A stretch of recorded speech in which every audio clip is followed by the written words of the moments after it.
ସାଗର କୂଳରେ ଏକ ବିରାଟ ଜାମୁକୋଳି ଗଛ ଥିଲା। ଏହି ଗଛରେ ଗୋଟିଏ ମାଙ୍କଡ଼ ବସବାସ କରୁଥିଲା। ସେ ସଦାବେଳେ ଏହି ଗଛରେ ରହି ଜାମୁକୋଳି ଖାଇ ଖୁସିରେ ଜୀବନଯାପନ କରୁଥିଲା।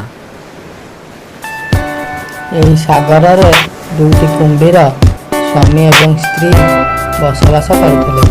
ସର୍ବଦା ପୁରୁଷ କୁମ୍ଭୀର ଏହି ଜାମୁକୋଳି ଗଛ ପାଖକୁ ଆସେ, ଗଛରୁ ପଡ଼ିଥିବା ଜାମୁକୋଳି ଖାଏ ଏବଂ କିଛି ଜାମୁକୋଳି ତା ସ୍ତ୍ରୀ ପାଇଁ ନେଇଯାଏ। ଦିନକର ଘଟଣା, ସ୍ୱାମୀ ଏବଂ ସ୍ତ୍ରୀ କୁମ୍ଭୀର ଦୁଇଜଣ ତାଙ୍କ ଘରେ ବିଚାର କଲେ। ଜାମୁକୋଳିର ସ୍ୱାଦ ଏତେ ମଧୁର ଅଟେ, ଯାହାକୁ ମାଙ୍କଡ଼ ସର୍ବଦା ଖାଉଅଛି। ତେବେ ମାଙ୍କଡ଼ର କଲିଜା କେତେ ସ୍ୱାଦ ଏବଂ ମଧୁର ହୋଇଥିବ। ତେଣୁ ଦୁଇ କୁମ୍ଭୀର ମାଙ୍କଡ଼ର କଲିଜା ଚାଖିବା ପାଇଁ ମନସ୍ଥ କରି ଏକ ଉପାୟ ପାଞ୍ଚିଲେ। ତା ପରଦିନ ସ୍ୱାମୀ କୁମ୍ଭୀର ମାଙ୍କଡ଼ର କଲିଜା କିପରି ଖାଇବ ମନେ ବିଚାରି ଜାମୁକୋଳି ଗଛ ପାଖକୁ ଆସିଲା।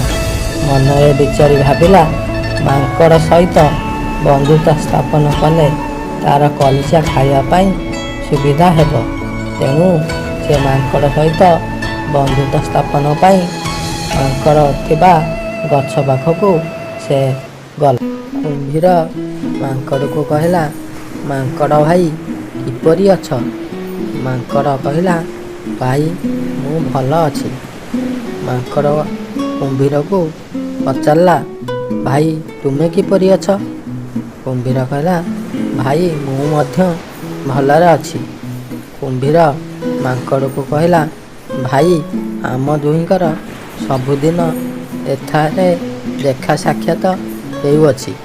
ଆଜିଠାରୁ ଆମେ ଦୁହେଁ ପରସ୍ପର ଦୁଇ ମୈତ୍ର। କୁମ୍ଭୀର ମାଙ୍କଡ଼କୁ କହିଲା, ମୈତ୍ରେ ତୁମେ ଆମ ଘରକୁ ବୁଲିବାକୁ ଚାଲ। ମାଙ୍କଡ଼ କହିଲା, ମୁଁ ପାଣି ମଧ୍ୟରେ କିପରି ମୈତ୍ର ଯିବି? କୁମ୍ଭୀର କହିଲା, ମୁଁ ତୁମକୁ ମୋ ପିଠିରେ ବସାଇ ନେଇଯିବି। ମାଙ୍କଡ଼ ଖୁସିରେ କୁମ୍ଭୀର ପିଠିରେ ବସି ମୈତ୍ରଙ୍କ ଘରକୁ ଗଲା। ଯେତେବେଳେ ସାଗରର ମଝି ଜାଗା ହୋଇଗଲା, କୁମ୍ଭୀର ମାଙ୍କଡ଼ ମୈତ୍ରକୁ କହିଲେ, ମୈତ୍ରେ ମୁଁ ତୁମକୁ କାହିଁ ଆଣିଛି ଜାଣିଛ? ତୁମେ ସର୍ବଦା ଜାମୁକୋଳି ଖାଉଅଛ। ଜାମୁକୋଳି ବହୁତ ମିଠା ଏବଂ ମଧୁର। ତେଣୁ ତୁମର କଲିଜା ବହୁତ ମଧୁର ଏବଂ ମିଠା ହୋଇଥିବ। ମୁଁ ତୁମର କଲିଜାକୁ ଚାଖିବା ପାଇଁ ଆଣି ଆସିଅଛି। ମାଙ୍କଡ଼ ଦେଖିଲା ଚାରିପଟେ ପାଣି, ସେ ଆଉ ଆସିପାରିବ ନାହିଁ। ମାଙ୍କଡ଼ ଏକ ବୁଦ୍ଧି ବିଚାରି କୁମ୍ଭୀରକୁ କହିଲା, ମୈତ୍ରେ ମୋତେ ଟିକେ ପୂର୍ବରୁ ଏକଥା କହିଲନି? ମୁଁ ମୋ କଲିଜାଟାକୁ ଗଛ କୋରଡ଼ରେ ଥୋଇ ଆସିଲି। ତୁମେ କିପରି ଚାଖିବ? ତୁମେ ମୋତେ ଗଛ ପାଖକୁ ନେଇ ଚାଲ। ଗଛ କୋରଡ଼ରୁ କଲିଜା ମୁଁ ଆଣିଲେ ତୁମେ ଚାଖିବ। ବୋକା କୁମ୍ଭୀର ମୈତ୍ର କଥାର ରହସ୍ୟ କିଛି ବୁଝିପାରିଲା ନାହିଁ। ସେ ମାଙ୍କଡ଼ ବୋଲରେ ମାଙ୍କଡ଼କୁ ପୁନର୍ବାର ଗଛ ପାଖକୁ ଆଣି ଆସିଲା। ଆଣିବା ପରେ ମାଙ୍କଡ଼ ଖପ୍ କିନା ଗଛ ଉପରକୁ ଡିଆଁ ମାରିଲା। ଗଛ ଉପରେ ରହି କହିଲା, ମୈତ୍ରେ ତୁମେ ବଡ଼ ବୋକା। କାହାର କଲିଜା କ'ଣ ତେବେ ଗଛ କୋରଡ଼ରେ ରୁହେ?